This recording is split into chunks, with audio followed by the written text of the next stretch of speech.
এদিকে তৃতীয় দিনে বাঁকুড়া সম্মিলনী মেডিকেলে আন্দোলন, কর্মবিরতিতে জুনিয়র ডাক্তাররা। মেডিকেল কলেজ হাসপাতালে চলছে অবস্থান বিক্ষোভ। আপনাদের আরো একবার জানিয়ে রাখি, গত 3 দিন ধরে একই আন্দোলন চলছে বাঁকুড়া সম্মিলনী মেডিকেলে এবং কর্মবিরতিতে রয়েছেন জুনিয়র ডাক্তাররা। মেডিকেল কলেজ হাসপাতালে চলছে অবস্থান বিক্ষোভ, সেই ছবি আপনাদের সামনে তুলে ধরছি।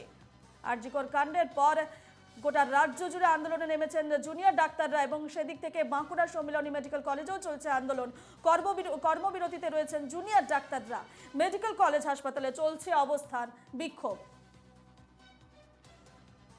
রাজ্যের অন্যান্য প্রান্তের সঙ্গে অন্যান্য মেডিকেল কলেজের সঙ্গে বাঁকুড়া সম্মিলনী মেডিকেল কলেজেও আন্দোলন চলছে জুনিয়র ডাক্তারদের। তারা কর্মবিরতিতে রয়েছেন গত 3 দিন ধরে এবং মেডিকেল কলেজ হাসপাতালে চলছে অবস্থান বিক্ষোভ।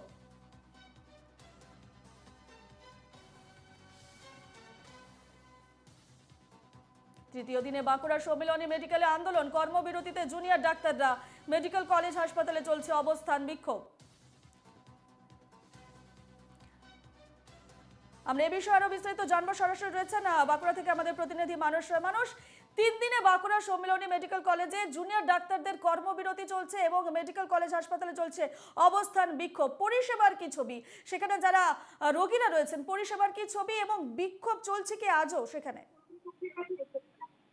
একদমই দেখো, 3 দিন ধরে এই জুনিয়র ডাক্তারদের কর্মবিরতির ডাক চলছে। আর তাদের দাবি যে আরজিকর হাসপাতালের যে চিকিৎসকের মৃত্যু ঘটেছে বা চিকিৎসককে খুন করে ধর্ষণ করে মারা হয়েছে, সেই যারা দোষী, তারা প্রকৃত দোষীদের কঠোর শাস্তির পাশাপাশি যারা একজন নয় বেশ কয়েকজন এই ঘটনার সাথে জড়িত, তারা কিন্তু একটা আশঙ্কা করছেন সকলকেই গ্রেপ্তার করছে।